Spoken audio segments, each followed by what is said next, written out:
Hello friends, ये chapter है motion and measurement of distance class 6 के साइंस के बुक्स का। इसका इंट्रोडक्शन पार्ट मैंने पेज नंबर 77 तक का इंट्रोडक्शन पहले बनाया हुआ है। अभी पेज नंबर 78 से हम फिर से पढ़ेंगे। पेज नंबर 78 में है स्टैंडर्ड यूनिट्स ऑफ मेजरमेंट्स। हमने पहले पढ़ा कि हैंड स्पैन से या फुट से किसी से भी मेजर करते हैं तो हमारी जिसकी हैंड स्पैन जितनी बड़ी होगी और जिसका फुट का साइज जितना बड़ा होगा उसी तरह से मेजरमेंट भी डिफर करते हैं। लेकिन अभी हम स्टैंडर्ड यूनिट ऑफ मेजरमेंट पढ़ेंगे, इसीलिए फिर साइंटिस्ट ने सोचा कि नहीं, हमें एक स्टैंडर्ड यूनिट बनाना है जिससे कि बार बार एक ही जगह की डिस्टेंस का या फिर डिस्टेंस को ना नापना पड़े, एक ही जगह की बार बार ना नापना पड़े और एकदम सटीक से एक डिस्टेंस आ जाए। तो चलिए स्टार्ट करते हैं। In ancient times the length of a foot, the width of a finger and the distance of a step were commonly used as different units of measurement. ये हमने पहले भी पढ़ लिया चैप्टर में कि पुराने ज़माने में पैरों की लेंथ ऑफ ए फुट या फिर फिंगर की या फिर डिस्टेंस ऑफ ए स्टेप एक गज कहते थे, इस तरह से नापा जाता था। अगर आपके घर में ग्रैंड पेरेंट्स हैं तो उन्हें बहुत अच्छे से पता होगा। The people of the Indus valley civilisation must have used very good measurements of length because we see evidence in excavation of perfectly geometrical constructions. Indus valley की जो लोग हैं उन लोगों ने बहुत ही अच्छे से मेजरमेंट की थी, क्योंकि जो भी एक्सकेवेशन में खुदाई में जो भी निकल के आया है उनके ज्योमेट्रिकल कंस्ट्रक्शंस वो बहुत ही वेल मेजर्ड थे, प्रोपोर्शन उनकी बहुत ही ठीक थे। Cubit as the length from the elbow to the finger, कोहनी से लेकर फिंगर टिप्स तक की जो लेंथ है उसे क्यूबिट कहा जाता है। was used in ancient Egypt and was also accepted as a unit of length in other parts of the world. Ancient Egypt में क्यूबिट जो है इसे माना जाता था, लेंथ ऑफ ए यूनिट माना जाता था, वो कोहने से उंगली के फुट टिप तक का। People also use the foot as a unit of length in different parts of the world. लोग फुट को भी कई जगहों में यूनिट ऑफ लेंथ मानते थे। The length of the foot used varied slightly from region to region. लेकिन क्या होने लगा कि पता चला कि नहीं, पैरों का साइज सबका अलग अलग होता है। People measured a yard of cloth by the distance between the end of the outstretched arm and their chin. Yard of cloth, कपड़े को नापने के लिए उन्होंने अपने end of the outstretched arm ऐसे हाथ को अपने फैलाकर और चिन को भी उसके साथ यूज करके नापा था। The Romans measured with their pace of और स्टेप्स, पाँव के स्टेप से भी रोमन्स ने नापा था। In ancient India small length measurements used were an angul और फिंगर और ए मुट्ठी, fist. Even today we can see flower sellers using their forearm as a unit of length for garlands in many towns of India. अभी भी आप देख सकते हैं कि अंगुल या फिर मुट्ठी, फिंगर और फिस्ट, इसे अभी भी कहीं कहीं पर जब फूलों की माला बनाते वक्त आपने देखा होगा कि उसे यूज करते हैं नापने के लिए माला कितनी लंबी होगी। Many such body parts continue to be in use as unit of length when convenient. जब भी जिसकी ज़रूरत हो उसी तरह के बॉडी पार्ट्स को लेकर ही हम लोगों ने एंशिएंट टाइम में नापना शुरू कर दिया था। However, everyone's body parts could be of slightly different sizes. लेकिन सभी का बॉडी पार्ट जो है slightly different size का होता है। Have caused confusion in measurement. In 1790, the French created a standard unit of measurement called the metric system. 1790 में, जैसे कि अभी 2024 चल रहा है, उसी तरह 1790 में फ्रेंच में यूनिट ऑफ मेजरमेंट एक जो उन्होंने standard unit of measurement metric system को कहा।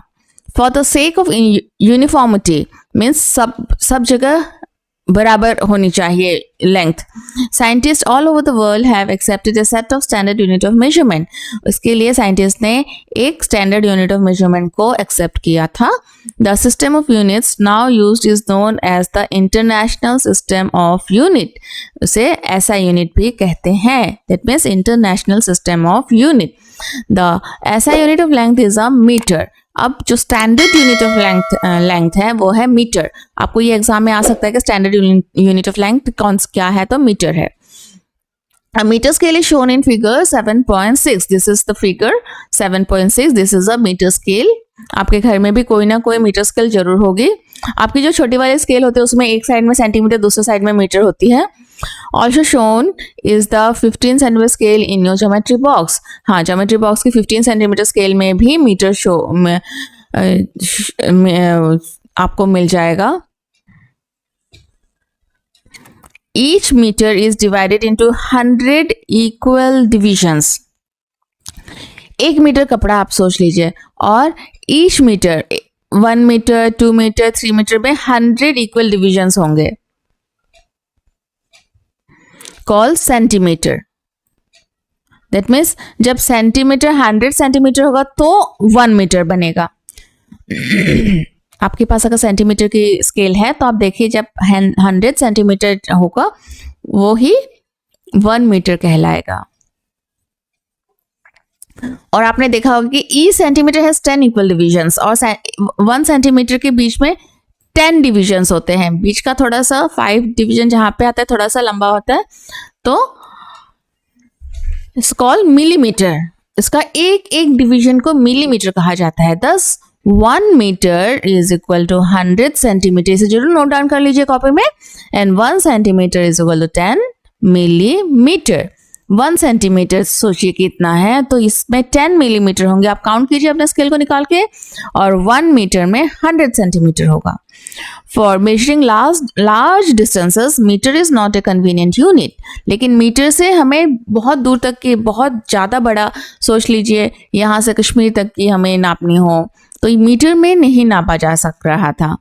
We define a larger unit of length, it is called the kilometre. Standard unit of length is metre, लेकिन लार्जर यूनिट एक खोजा गया और वो हो गया kilometre. 1 kilometre is equal to 1000 metre है। 1000 मीटर में जाकर 1 किलोमीटर बनेगी। इस तरह से आप समझ में आया। 1 metre is equal to 100 centimetre. 1 metre मतलब कितना, 100 सेंटीमीटर, और 1 सेंटीमीटर में 10 मिलीमीटर। अब 1 किलोमीटर में 1000 मीटर होगा। Now we can repeat all our measurement activities using a standard scale and measure in SI units. Before we do that, we do need to know the correct way to measuring lengths and distances. अब हम standard unit के through हम सब कुछ नाप सकते हैं। Now 7.5 correct measurement of length. In our daily life, we use various types of measuring devices. We use a meter scale for measuring length. आजकल हमारे 1 मीटर की स्केल आ जाती है लेंथ यूज करने के लिए। A tailor uses a tape, tailor के लिए टेप है। Whereas a cloth merchant uses a metre rod, और कपड़ों के जो दुकानदार होते हैं वे मीटर रॉड रखते हैं। आप कभी अगर कपड़े खरीदने गए हैं तो जरूर देखा होगा। For measuring the length of an object, you must choose a suitable device. You cannot measure the girth of a tree or the size of your chest using a meter scale. अब metre scale से हम लोग पेड़ का पूरा round या फिर chest का नहीं नाप सकते। For measuring tape is more suitable for this. इसके लिए हमें मेजरिंग टेप की जरूरत होती है जो कि फ्लेक्सिबल होती है, लेकिन उसकी नाप वही होती है। For small measurement such as the length of your pencil, you can use a 15 centimetre scale from your geometry box. और छोटी चीजें नापने के लिए हम लोगों के पास स्केल है, लेकिन लेंथ उतनी ही आएगी। आप बड़ी मीटर से नापे या छोटी मीटर से नापे। In taking measurement of a length, we need to take care of the following. Place the scale in contact with the object along its length as shown in figure 7.7. अब figure 7.7 हमें देखना है। इसका A जो है, ये देखिए scale को कितने अच्छे से रखा है। यहाँ से 1 स्टार्ट हो रहा है, ठीक है। In some scales, the ends may be broken. You may not be able to see the zero mark clearly. In such cases, you should avoid taking हमें इस तरह से नहीं रखना है टेढ़ा करके। Measurement from the zero mark of the scale. You can use any other full mark of the scale, say 1.0 centimeter. अगर आगे का थोड़ा सा टूटा हो तो हम 1 से ले सकते हैं, है ना, क्योंकि हमें पता है कि ये हम लोग इस तरह से काउंटिंग कर सकते हैं। Then you must subtract the reading of this mark from the reading at the other end. तो हम लोग जो मार्क हमने छोड़ा है आगे की, उसे हम लोग माइनस करेंगे। For example, in figure 7.8, the reading at one end is 1.0 centimeter and the other end is 14.3 centimeter. Therefore, the length of the object is 13.3 centimeter. कैसे 14.3 minus 1.0? इसमें एक मार्क टूटा हुआ था तो इसको 1.0 से माइनस कर दिया गया है। ठीक है, ये देखिए।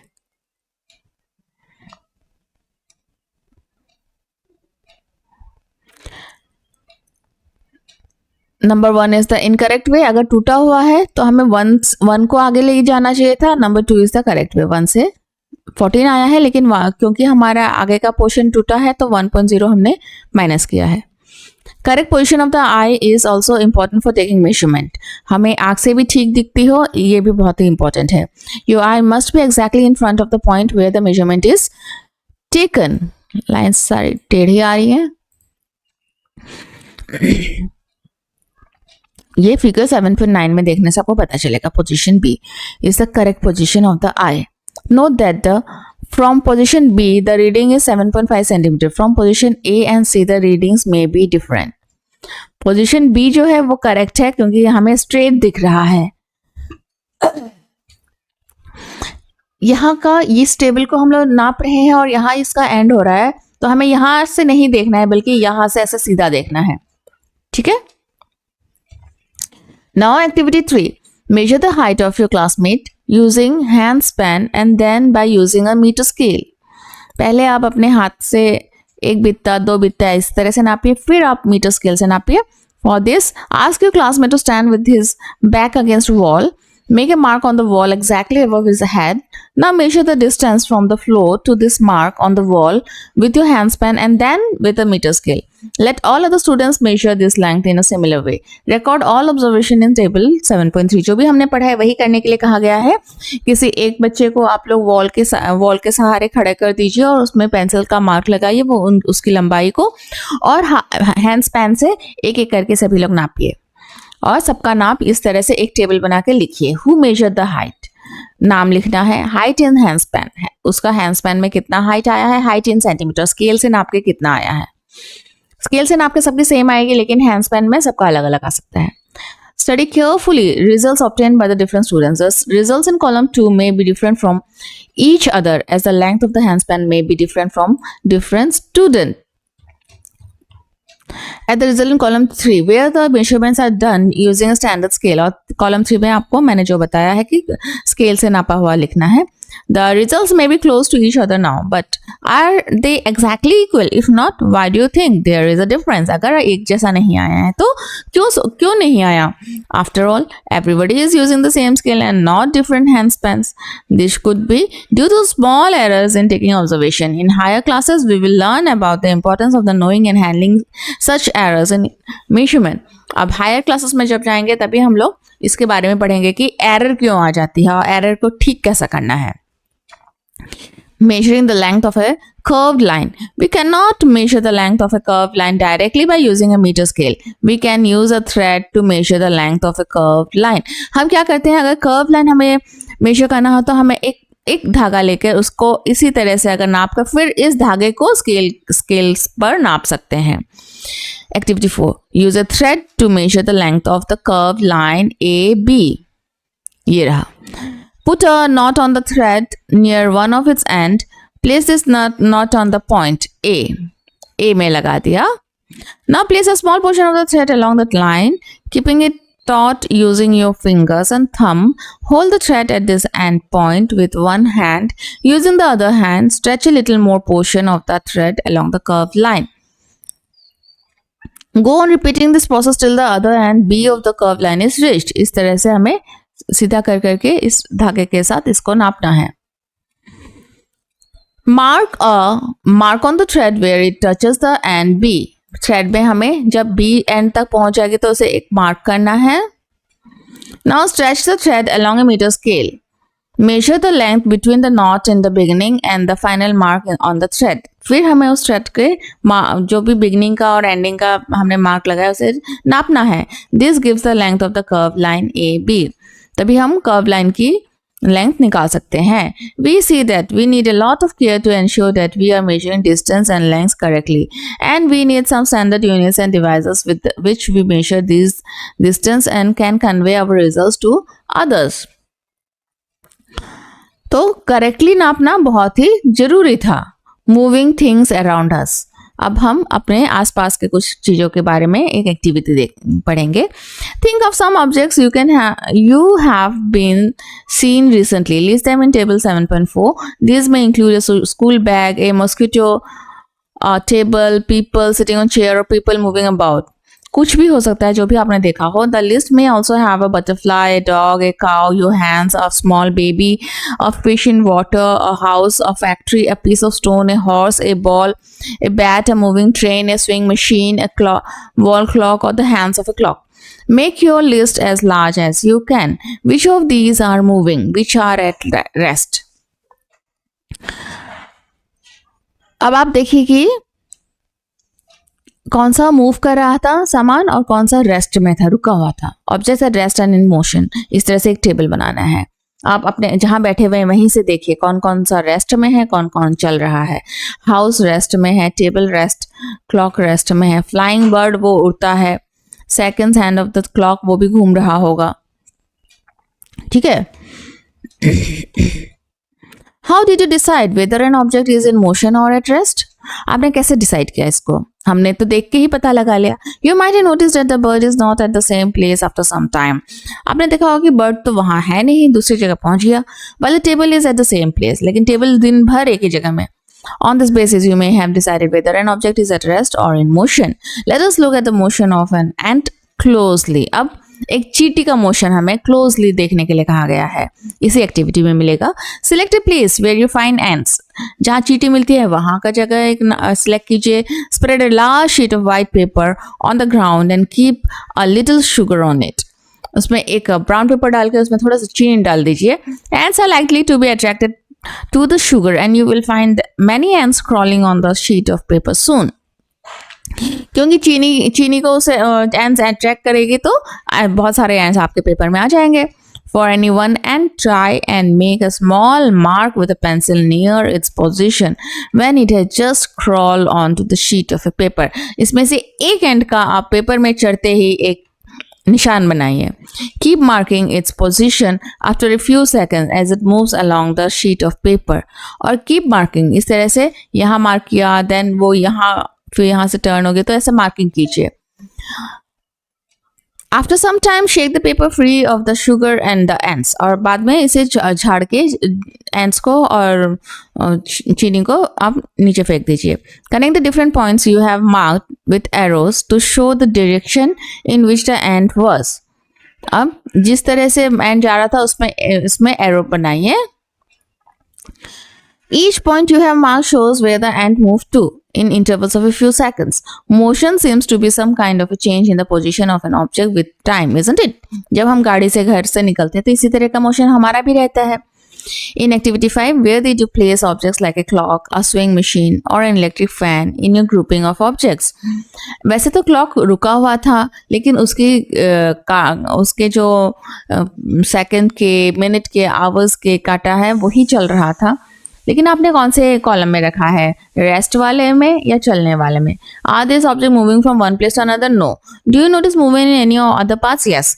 The clock blades of the fan और the hands of a clock, how are they moving? Is there movement similar to that of an ant और a train? Let us now look at some types of motion to help us understand this difference. नहीं, चींटी जो है टेढ़ा मेढ़ा जा रही थी लेकिन क्लॉक जो है उसका सेंटर सेम रहता है, बस वो घूमता है एक ही जगह में. Types of motion. You may have observed the motion of a vehicle on a straight road, march past of soldier in a parade, or the falling of a stone. आपने देखा होगा कि एक गाड़ी जब स्ट्रेट रोड में चलती है, ये देखिए पिक्चर दिखाया गया है, और जब सोल्जर्स मार्च पास्ट करते हैं या फिर ऊपर से कोई अगर आप पत्थर नीचे की ओर फेंकते हैं, what kind of motion is this, तो इसे हम कौन सा मोशन कहेंगे? वे भी तो चल रहे हैं सीधे लाइन में। स्प्रिंटर्स इन 100 मीटर रेस, 100 मीटर की रेस अगर आपने देखी होगी तो वहां स्प्रिंटर्स स्ट्रेट बिल्कुल होती है, 100 मीटर में दौड़ता है। Also move along a straight track, can you think of more such example from your surroundings? ऐसा स्ट्रेट ट्रैक में जाते हुए किसी और एग्जाम्पल आप दे सकते हैं क्या?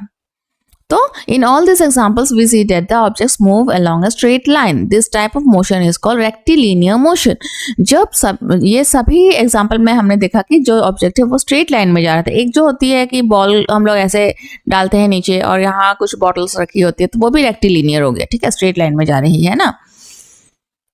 तो इस तरह के मोशन को रेक्टिलिनियर मोशन कहेंगे। हमने one type of motion, first motion हमने क्या पढ़ा कि rectilinear motion, the objects move along, when the object move along a straight line, this type of motion is called rectilinear motion.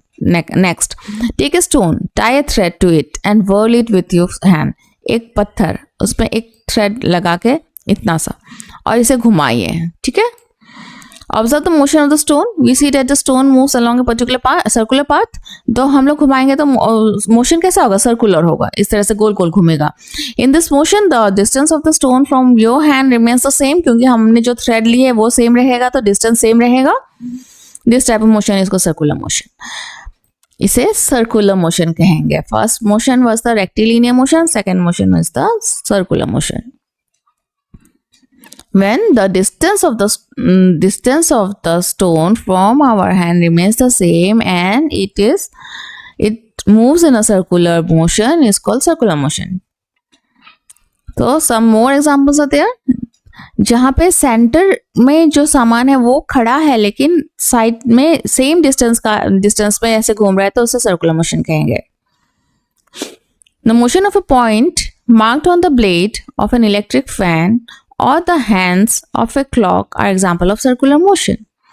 The electric fan or the clock by themselves are not moving from one place to another, but the blades of the fan rotate and so do the hands of a clock. Electric fan अपनी जगह से नहीं हिल रही है, उसकी blade हिल रही है। घड़ी अपनी जगह से नहीं हिल रही है, उसकी ब्लेड, उसके हैंड्स हिल रही है। If you mark a point anywhere on the blade of a fan or on the hands of a clock, the distance of this point from the center of the fan or the clock will remain the same as they rotate. लेकिन distance of the fan से जितनी distance में है blade की वो same रहेगा। In some cases, an object repeats its motion after some time. This type of motion is called periodic motion. अभी next है periodic motion, ठीक है, वो motion जो कि अपनी जगह में repeat करती है। Take a stone tied with a string with you used in activity 7. Now hold the string in your hand and let the stone hang from it. अगर इस तरह से hang कराते हैं हम stone को, this is a pendulum. इसी को pendulum कहा जाता है। Pull the stone to one side with the other hand and let it go. इसको यहाँ तक खींच के फिर आप भेजिए तो ये यहाँ तक जाएगी, फिर वापस आएगी। Now the pendulum is in motion. It is an example of a periodic motion. ये हो गया periodic मोशन। तो हमने क्या क्या मोशन पढ़े हैं? जब स्ट्रेट लाइन में कुछ जाता है तो आपको पिक्चर याद रखनी है, rectilinear motion, then circular motion, और अभी हमने क्या पढ़ा कि पीरियोडिक मोशन, जो कि बार बार घूम के एक जगह में आती है। A branch of a tree moving to and fro, motion of a child on a swing. कभी जो है branch of a tree move करती है हवा में, लेकिन वो उसी जगह में रहकर। और स्विंग यानी कि झूला जब झूलते हैं, और गिटार में जब हम लोग सुर लगाते हैं तो क्या होता है कि स्ट्रिंग को हम नीचे ऊपर करते हैं लेकिन वो उसी जगह आकर रुकती है। These are the example of periodic motion. आपने पिक्चर भी देख ली है, ये है पीरियोडिक मोशंस का पिक्चर। पेंडुलम जो कि इस तरह से बार बार एक ही जगह में आती जाती है।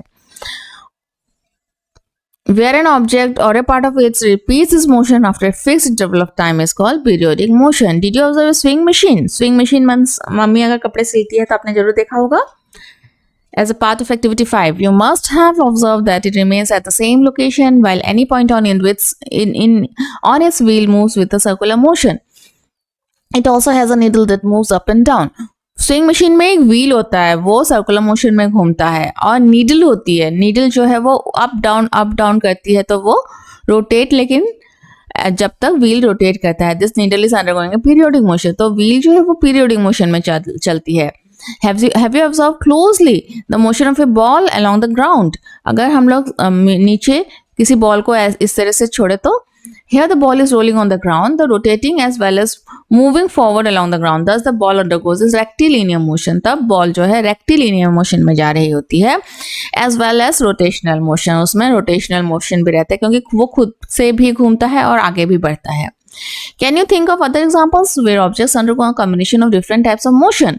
इसी तरह से आप जैसे गाड़ी जब चल रही है तो उनके पहियों में सर्कुलर मोशन हो रहा है, लेकिन वो रेक्टिलिनियर मोशन में जा रही है ना. We did many measurement activities and discussed some kinds of motion. We saw that motion is change in the position of an object with time. Motion जो है change in the position of the object, है ना. किसी भी object का position change होता है तो मोशन बन जाता है. The change in this position can be determined through distance measurements. कभी कभी रेक्टिलिनियर मोशन में कितनी दूर तक आगे बढ़ रही है वो सामान या चीज, तो वो मेजरमेंट करने के लिए हमें डिस्टेंस मेजर करनी पड़ती है. This allow us to know how fast और slow a motion is. The movement of a snail on the ground, a butterfly flitting from flower to flower, a river flowing, an aeroplane flying, moon going around the earth, and blood flowing inside our bodies show that there is motion everywhere around us.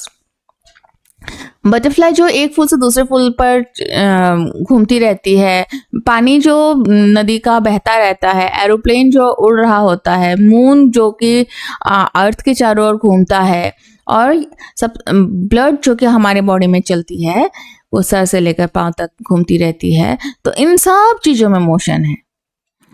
इस lesson को बहुत अच्छे से thorough study कीजिए क्योंकि आपको बड़े होने पर इसका और हार्ड टॉपिक मिलने वाला है. अब कीवर्ड्स जो कि हमें नया वर्ड्स मिला था इसमें, circular motion, distance measurement, motion, periodic motion, rectilinear motion, SI unit, unit of measurement, ये हमें इस चैप्टर में पढ़ा. समरी जरूर पढ़िएगा. Different modes of transport are used to go from one place to another. एक जगह से दूसरी जगह जाने के लिए डिफरेंट मोड्स ऑफ ट्रांसपोर्ट की जरूरत होती है. In ancient times, people used length of a foot, the width of a finger, the distance of a step as units of measurement. Unit of measurement इन सब चीज़ों को मानते थे, लेकिन this caused confusion and a needed develop uniform system of measurement arose. लेकिन इसके बाद क्या हुआ कि तब बार बार लेंथ अलग अलग आ रही थी, तो एक स्टैंडर्ड यूनिट हम लोगों ने सबने ढूंढा. Now we use international system of unit. ये पूरे internationally इस यूनिट को माना जाता है, उसे कहते हैं SI unit. This is accepted all over the world. Meter is the unit of length in SI unit. Motion in a straight line is called rectilinear motion. In circular motion, an object moves such that its distance from a fixed point remains the same. Motion that repeats itself after some period of time is called periodic motion. After that exercise is there, we will do in the next video. So lesson को आप जरूर पढ़िए और next video का इंतज़ार करिए. और मेरे साथ पढ़ने में आपको समझ में आ रहा है या नहीं, या रीडिंग में कोई सुधार आ रही है आप लोगों को, या आपको कुछ समझ में नहीं आ रहा है, तो आप कमेंट में जरूर बता सकते हैं. साथ में मेरे चैनल को जरूर सब्सक्राइब करके रखिए अगर आप लोग नए हैं, और मेरे साथ बने रहिए. Thank you.